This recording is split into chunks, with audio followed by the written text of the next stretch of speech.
Bienvenue dans le dernier point de l'information. Madame, Monsieur, bonsoir. Tout de suite, les titres. 175 personnes détenues dans le cadre de la crise post-électorale sont sorties de la MACA ce lundi 13 août. Cela à la faveur de l'ordonnance d'amnistie prise par le chef de l'État. Désormais libres, elles se disent engagées pour la paix. Il est désormais possible pour eux d'établir sur place leur titre de transport. Les transporteurs de la région de l'Odibois n'auront plus à se rendre à Gagnoa ou encore à Abidjan pour le faire.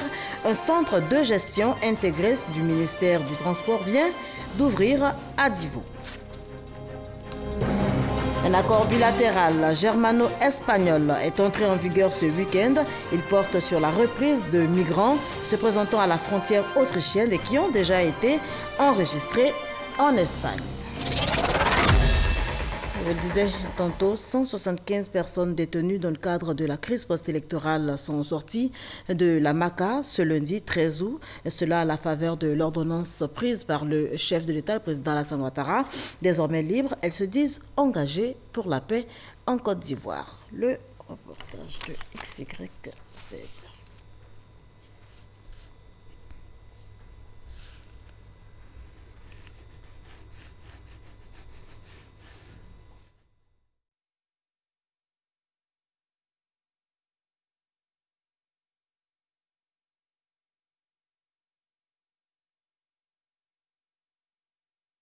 Yobalé effectue tous les mois des allées et venues entre sa ville et les centres de gestion intégrés de Gagnoa ou d'Abidjan. Une situation qui cause certes d'énormes désagréments à ce chef d'entreprise, mais bien plus aux candidats à la conduite.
Bienvenue dans le dernier point de l'information. Madame, Monsieur, bonsoir. Tout de suite, les titres.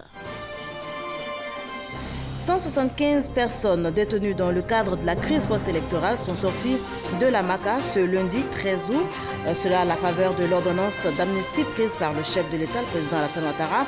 Désormais libres, elles se disent engagées pour la paix.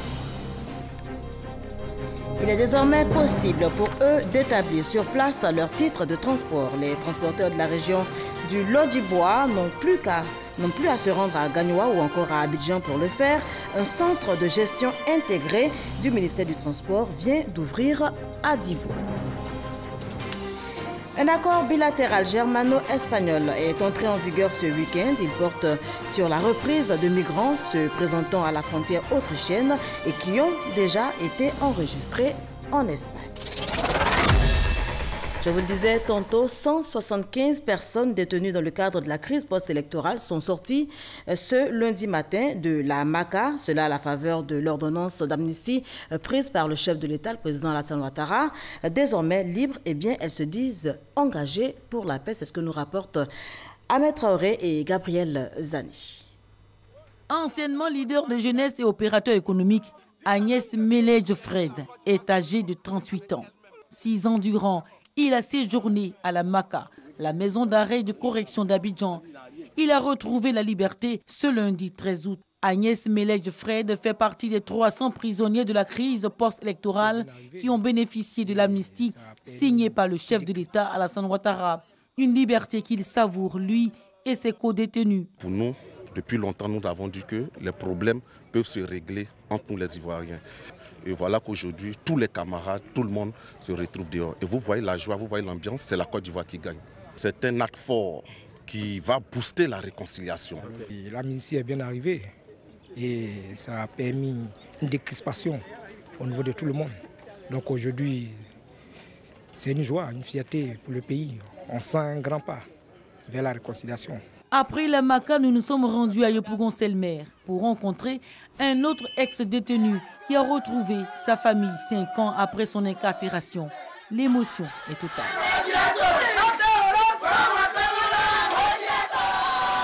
Quand tu traverses tout ce qu'on a traversé et que tu retrouves la famille, franchement, les mots manquent. On ne sait même pas quoi dire. Tout simplement, c'est de remercier le président de la République pour ce qu'il a fait et qu'il continue de faire. Aujourd'hui, mon petit frère, Théophile Zaourou est dehors. Mon petit blanc, mon trésor, 5 ans en prison. On était dépaysés. On a pensé que la vie s'était arrêtée. Mais aujourd'hui, là, on retrouve la vie. À ce jour, 175 prisonniers sur les 300 concernés par l'amnistie ont retrouvé la liberté. Selon le ministère de la Justice et des Droits de l'Homme, le collectif des prisonniers de la crise post-électorale entend parcourir le pays pour prôner le pardon et la réconciliation. Voilà, le 6 août dernier, le président de la République, Alassane Ouattara, prenait donc une ordonnance d'amnistie pour 800 personnes liées donc à la crise post-électorale. À partir de ce moment, autant de questions se posent. L'amnistie, c'est quoi? Comment cela va-t-il se passer concrètement? Quelles sont les procédures à suivre pour les concernés? Éléments de réponse justement dans ce reportage signé Ouattara Lancinet. Les bénéficiaires de l'ordonnance d'amnistie prise par le chef de l'État ont désormais un casier judiciaire qui ne fait pas mention des actes commis pendant la crise post-électorale. Ça veut dire concrètement que par cette ordonnance qui a été prise le 6 août 2018, toutes les personnes concernées sont lavées de toute procédure judiciaire les concernant. Ça veut dire quoi concrètement? Qu'il y a des gens qui n'ont pas du tout été poursuivis. Ces personnes ne peuvent plus être poursuivies. Il y a des personnes qui ont été poursuivies, dont la procédure se trouve à l'instruction devant le juge d'instruction. Il est mis fin à l'instruction de cette procédure et ces dossiers sont classés au greffe. En clair, il est interdit à quiconque de chercher ou de faire cas des actes amnistiés sous peine de sanction. L'amnistie est cependant différente de la grâce présidentielle. En droit pénal, c'est une suppression ou une réduction de la sanction. Par l'effet de la grâce, le condamné ne subit pas sa peine. Donc, il est dispensé de l'exécution de la peine. Dans la libération de 800 personnes, il s'agit avant tout de procédures. Car même si la décision du président est immédiatement exécutoire, il n'en demeure pas moins qu'il faut se conformer aux méthodes de l'administration judiciaire. Il y a une procédure qui est suivie. Et la procédure est fonction de la situation pénale de chaque individu. Sur la question de savoir si la prise de l'ordonnance est en droite ligne des procédures, pas de doute. La première possibilité, c'est que le président de la République parte à l'Assemblée nationale pour présenter la loi, ou bien envoie un émissaire, un commissaire du gouvernement, pour présenter la loi d'amnistie. Ça, c'est une possibilité, les députés votent. La seconde possibilité, c'est que le président de la République se fasse habiliter à agir par voie d'ordonnance. C'est cette seconde possibilité qui a été choisie. Elle a la même valeur que la première. Donc, à partir du moment où le président n'a plus été habilité, alors il prend l'ordonnance. Après, il va retourner devant l'Assemblée nationale ou par un émissaire ou un commissaire du gouvernement pour obtenir la ratification de l'ordonnance. Donc, à ce niveau, il ne doit pas avoir de polémique. Voilà, peu importe, les effets sont les mêmes. C'est une question de procédure. Ainsi, dans cette forme de pardon social, le président de la République a voulu la symbolique du 7 août, fête de l'indépendance, pour marquer un tournant de l'histoire de la Côte d'Ivoire. Et le groupe parlementaire RDR de l'Assemblée nationale salue les actes de paix et de cohésion sociale posés par le chef de l'État. L'amnistie de ces 800 personnes apparaît pour ce groupe comme une contribution incontestable au raffermissement de la paix et de la réconciliation entre les Ivoiriens. Déclaration recueillie pour vous par Eman Guivet. Au nom des 129 députés qui composent le groupe parlementaire RDR, le président de ce groupe parlementaire, Diawara Mamadou, a tenu à s'exprimer sur la décision d'amnistie de 800 personnes prise par le chef de l'État à la veille de la célébration du 58e anniversaire de l'indépendance de la Côte d'Ivoire. En ce qui concerne l'ordonnance d'amnistie signée par le président de la République, le groupe parlementaire RDR salue cette décision courageuse, eu égard aux nombreuses conséquences qu'un tel acte peut induire. Décider d'accorder une amnistie à plus de 800 personnes détenues ou poursuivies à l'issue de la crise post-électorale de novembre 2010 est un acte majeur de décrispation sans commune mesure. Avec l'amnistie, c'est la condamnation elle-même qui disparaît. Comprenons donc la portée hautement humaine et la grande générosité de cœur du président de la République de permettre aux filles et aux fils de la Côte d'Ivoire de se retrouver. Cette décision, dont les effets sont perceptibles dans les familles, mérite donc une reconnaissance particulière à ce grand homme d'État qu'est le président Ouattara. À travers cet acte, c'est le pardon de la nation tout entière envers ses filles et ses fils. Le groupe parlementaire RDR saisit toute cette occasion pour encourager le président de la République, son Excellence M. Alassane Ouattara, à continuer le dialogue avec son aîné, le président Henri Konan Bédié, car ils aiment tous deux à le rappeler. Feu, le président Félix Houphouët-Boigny, je cite, « Le dialogue est l'arme des forts ». Constatant les effets de ces décisions au sein d'une partie de la population ivoirienne et la décrispation que cela a suscité, on ne peut que saluer cette vision et l'encourager. Le groupe parlementaire RDR soutient fermement le président de la République à poursuivre cette dynamique de décrispation afin de consolider la cohésion sociale, la réconciliation et le vivre ensemble. Voilà, déclaration du groupe parlementaire RDR, déclaration recueillie pour vous par Herman Guivet. La coordination africaine des droits de l'homme pour les armées fait la promotion du genre. La structure vient d'initier une rencontre ici même à Abidjan. Cela pour mener la réflexion sur les conditions d'accès des femmes au sein des armées de Côte d'Ivoire. L'idée, notez-le, est de faire passer le taux de femmes au sein de ce corps de 2 à 20%. C'est ce que nous rapporte Walter Amadou Ouattara. La rencontre s'inscrit dans le cadre d'un plaidoyer pour la promotion du genre et l'égalité des sexes dans les armées ivoiriennes. Il s'agit pour la CADA, Coordination africaine des droits de l'homme pour les armées, de faire prendre des résolutions afin d'inciter les autorités à faciliter l'accès des forces armées aux femmes. Je suis très content que nous ayons le commandant de NSOA aujourd'hui, qui est une femme, qui a participé en son temps avec nous, la CADA, à la formation. Une femme à la tête de l'armée de Côte d'Ivoire, pourquoi pas? La place de la femme au sein des armées et de sécurité, tel est le thème de cette rencontre. L'historique, les avancées et le pourcentage des femmes dans l'armée sont entre autres les points abordés. L'intégration du genre dans les armées est une réalité. Aujourd'hui, les forces armées de Côte d'Ivoire sont à 2% d'utilisation. Par rapport à la vision du chef de l'État d'ici 2020 de passer à 20%, d'énormes efforts sont à consentir. Nous pensons que cela peut se faire. L'activité est financée par la CNDHCI, Commission nationale des droits de l'homme de Côte d'Ivoire, dans le but de soutenir les actions du gouvernement et de lutter contre les violences basées sur le genre. L'État passe par la Commission nationale des droits de l'homme de Côte d'Ivoire pour octroyer des subventions aux organisations de la société civile. La coordination des ONG pour la promotion des droits de l'homme dans les armées a soumissionné et a obtenu un financement pour faire de la sensibilisation. En Côte d'Ivoire, c'est en 1961 que les femmes ont intégré l'armée en tant que cuisinières, couturières, aides-soignantes et éléments du service civique. L'annuaire statistique, c'est un outil relatif au mariage, divorce, naissance ou décès enregistrés au cours de l'année.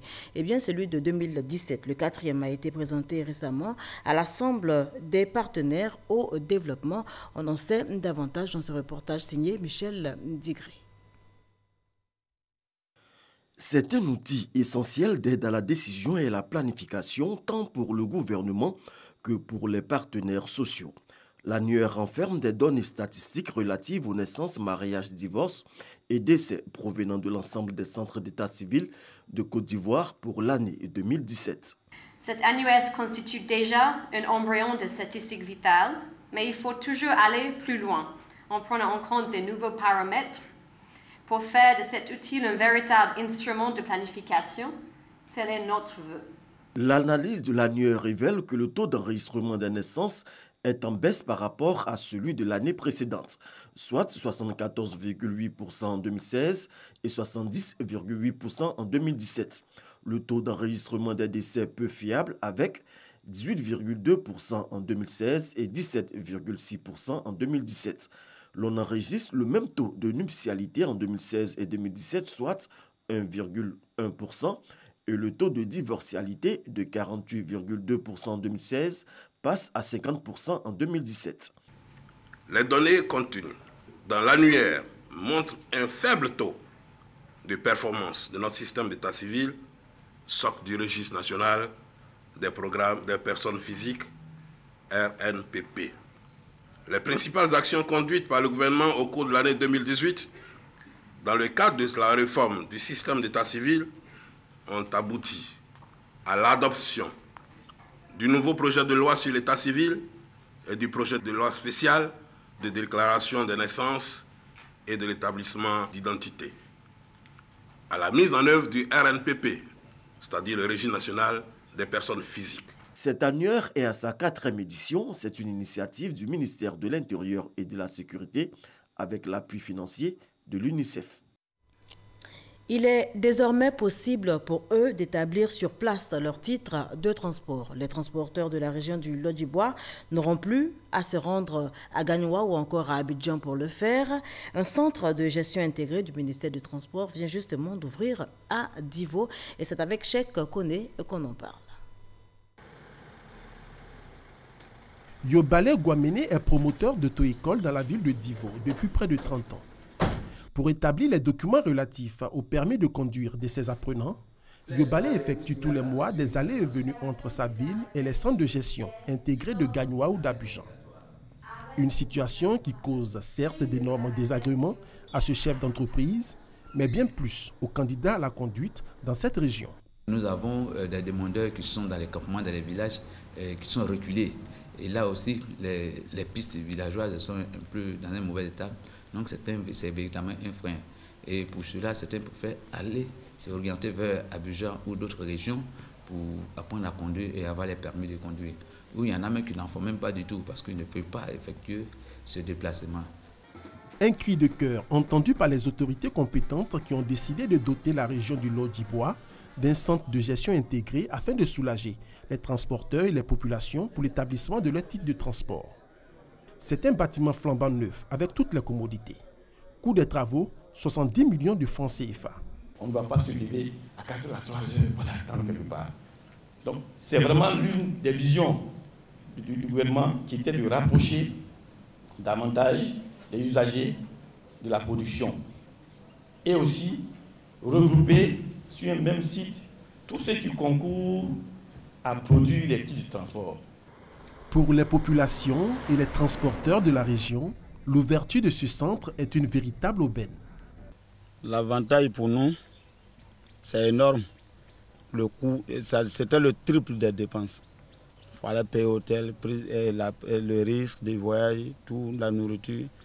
Au lieu de 20 000 pour échanger un permis, tu te retrouves à presque 60 000. Pour l'opérateur en charge des centres de gestion intégrés, cet investissement s'inscrit dans la vision du gouvernement qui vise à rapprocher davantage les services de l'administration du transport aux usagers et à leur assurer une meilleure qualité de service. Aujourd'hui, par exemple, au niveau de ce centre régional du Lodjibois, vous avez la même qualité de prestation comme si vous étiez à Abidjan, comme si vous étiez à Korogo, à Boundiali ou que vous vous trouviez sur le territoire national. Donc c'est le premier acquis, uniformisation, meilleure accessibilité au niveau des services de transport. Implanté depuis 4 ans, cet opérateur a investi près de 17 milliards de francs CFA dans la construction de 30 centres de gestion intégrés sur toute l'étendue du territoire. Il prévoit passer dans les mois à venir à une autre phase, celle de la digitalisation dans l'établissement des titres de transport afin de dématérialiser les procédures. Notons qu'au cours de cette cérémonie d'inauguration, des kits d'authentification des titres de transport ont été remis aux forces de l'ordre du chef-lieu de région. La question de l'emploi au cœur de la 3e édition du Forum de la jeunesse de Yopougon. Jeunesse et réseaux sociaux, dynamique de changement, c'est le thème retenu pour cette édition. Édition marquée par des panels et autres activités, cela pendant 3 jours. On fait le point avec Patricia Omouetia. Quelques 120 jeunes issus de la commune de Yopougon se sont réunis pour la 3e édition du Forum de la jeunesse de Yopougon. Pendant 3 jours, ils vont participer à des panels et des ateliers pour relever les défis de l'autonomisation des jeunes. Cette année, nous comptons encore renouveler l'appui que nous donnons chaque fois à cette jeunesse. C'est pour ça que nous avons parlé du PSF, qui est une structure de la mairie de Yopougon, qui aide aussi la jeunesse et nous les mettons toujours en contact. La PFS de Yopougon reçoit 197 millions par an pour prendre en charge cette jeunesse, pour améliorer les acquis qu'ils ont déjà eus les années passées. Pour l'édition précédente, un fonds de 100 millions a été mis en place par la mairie de Yopougon pour la création de projets au profit des jeunes. 190 jeunes ont bénéficié de ce fonds.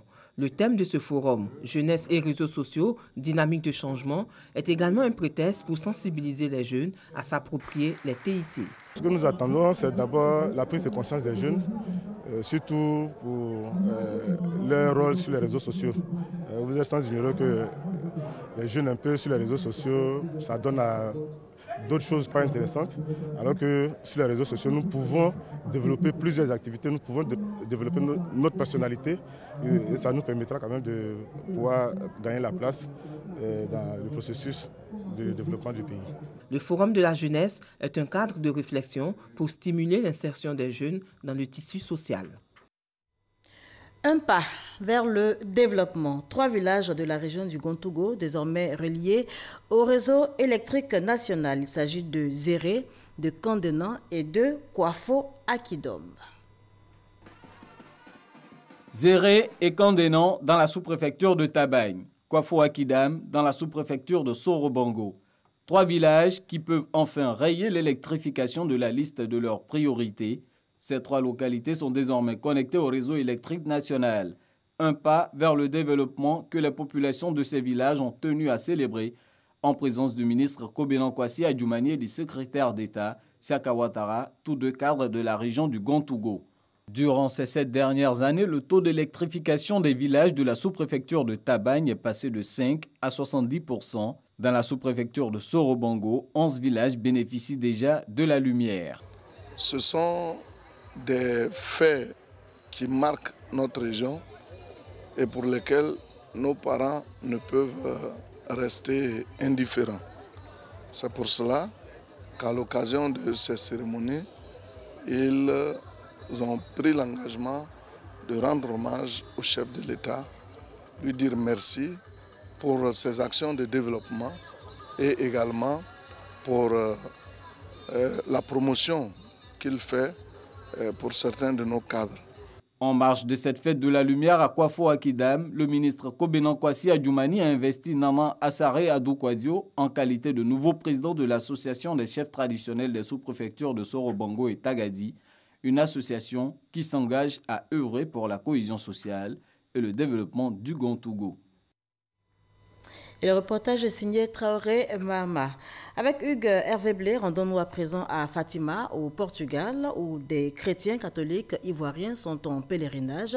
Ils ont prié pour la paix en Côte d'Ivoire.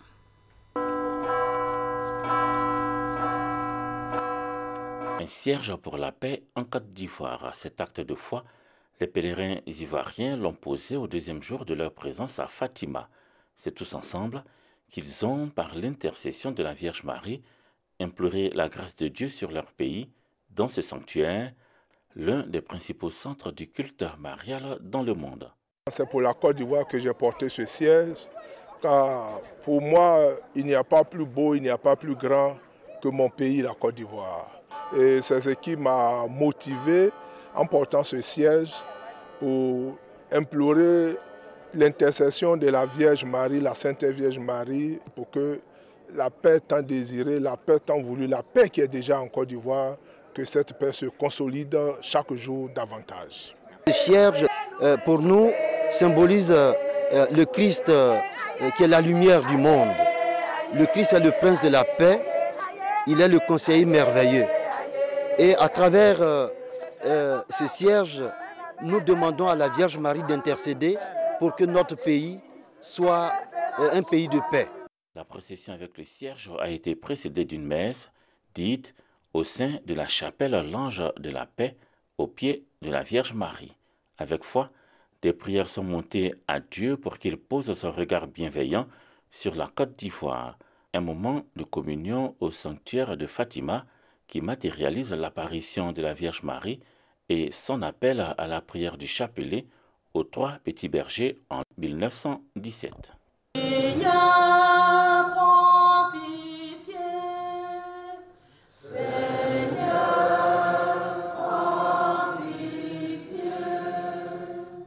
C'est important que nous prions pour la Côte d'Ivoire. Vous savez qu'actuellement, la Côte d'Ivoire est en train de passer quelques mouvements politiques et que nous avons besoin que le Seigneur Jésus nous apporte le discernement. Le discernement pour tous les Ivoiriens, mais plus particulièrement à nos dirigeants. En ce moment où nous sommes ici, beaucoup d'autres Ivoiriens, nos frères musulmans, sont à la Mecque. Vous voyez, la Côte d'Ivoire est un pays bien de Dieu. Donc, il est important pour tout Ivoirien de venir prier pour la Côte d'Ivoire, pour les hommes politiques, pour les hommes de l'administration et même pour le citoyen lambda, pour la Côte d'Ivoire qui nous a tout donné. Chaque jour qu'ils ont passé à Fatima, le soir, les pèlerins ont participé au chapelet et à la procession mariale au sanctuaire pour continuer de confier leurs différentes intentions de prière et la paix en Côte d'Ivoire au Seigneur. Retour en Côte d'Ivoire donc pour un petit tour à l'intérieur du pays. Je vous propose des échos de la célébration de la fête de l'indépendance. C'était le 7 août dernier. À Kondrobo, sous-préfecture du département de Béoumi, la fête de l'indépendance se veut tournante. Pour cette année, c'est le village du Kokoflet qui a abrité les festivités. Béi Gonpleu, le sous-préfet, a salué les efforts déployés par le président de la République pour le sort de cette jeune sous-préfecture. Il a exhorté les cadres à s'investir dans la réalisation de logements pour accueillir les fonctionnaires et agents de l'État. La célébration de la fête de l'indépendance à Kokoflet s'est voulue aussi festive. Pour la commémoration de l'an 58 de la Côte d'Ivoire souveraine, les populations de la sous-préfecture de Logoualé ont investi le village de Soapleu pour la circonstance. Revue des troupes, salut aux couleurs, puis adresse à la population. Guy Adolphe, sous-préfet de Logoualé, a exhorté ses concitoyens à être des Ivoiriens nouveaux, selon la vision du président Alassane Ouattara. Concernant les conflits fonciers très récurrents dans la zone, l'administrateur civil indique que des mécanismes sont prévus par la loi ivoirienne pour endiguer ce phénomène. 7 août 1960, 7 août 2018, 58 ans que la Côte d'Ivoire n'est plus sous le joug de la colonisation. L'événement est célébré à Bonnet, comme partout en Côte d'Ivoire. Sur la place publique, les populations ont répondu massivement à l'appel de l'autorité préfectorale. Afanga Gogi a saisi la lucane pour sensibiliser ses concitoyens sur les conséquences néfastes de la vente illicite des terres. Pour la sous-préfecture de Blapleu, dans le département de Biakoumou, c'est le village de Guégouin qui a abrité les festivités marquant la célébration du 58e anniversaire de l'indépendance de la Côte d'Ivoire. Des festivités placées sous le signe d'un nouveau départ pour le développement grâce à la paix et à la cohésion sociale. Le sous-préfet Corentin Kouadio a donc invité chacun à se détourner des sémences de la haine, de la division, mais plutôt à œuvrer pour le sort de la sous-préfecture. Kabangoui, village de la sous-préfecture de Tienko, département de Mélignan.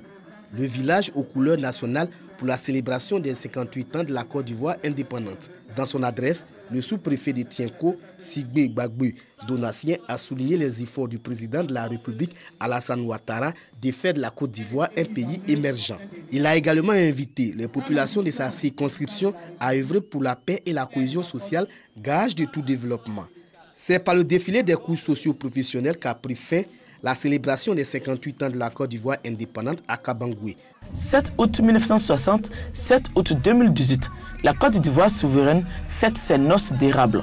Sagui Pleu réunit les ressortissants de Saint-Guinée pour l'occasion. Conan Guillaume, administrateur civil, fait la revue des troupes avant de s'adresser à ses concitoyens. Il a invité les populations à préserver le climat de paix au cours des prochaines élections. Il a exhorté toutes les forces vives à se mettre au travail pour l'amélioration de leurs conditions de vie. Un défilé militaire et civil a embelli la cérémonie. La mobilisation de ce jour, 7 août 2018, 58e anniversaire de l'indépendance de la Côte d'Ivoire, traduit l'espérance de Faraba en une Côte d'Ivoire de progrès. Un pays qui a retrouvé son dynamisme sous la conduite éclairée du président Alassane Ouattara, faisant ainsi de la Côte d'Ivoire la locomotive de la sous-région, a indiqué Pokou Guillaume, sous-préfet de Dianra. La sous-préfecture de Dianra, région agricole par excellence, doit apporter par l'énergie de ses fils sa contribution significative à l'édification nationale, a-t-il ajouté. Saisissant l'occasion de la célébration du 58e anniversaire de l'indépendance de la Côte d'Ivoire à Benouin, le sous-préfet a sensibilisé ses concitoyens sur les litiges fonciers. Il les a invités à adhérer pleinement au projet de délimitation des terroirs villageois en cours. Enfin, il a lancé un appel à l'union sacrée autour de Benouin pour sortir cette sous-préfecture de son enclavement. Le traditionnel défilé des forces vives a mis fin à la cérémonie. On termine en image avec cette information. Un accord bilatéral germano-espagnol est entré en vigueur ce week-end. Il porte sur la reprise de migrants se présentant à la frontière autrichienne et qui ont déjà été enregistrés en Espagne. Notez que ce dossier avait créé une longue crise gouvernementale en Allemagne. Eh bien, Madrid et Berlin sont convenus d'aider le Maroc, pays transit des migrants, à obtenir davantage d'aide de l'Union européenne, cela pour le contrôle de ses frontières. C'est ici qu'on s'arrête pour cette édition. Merci de l'avoir suivi.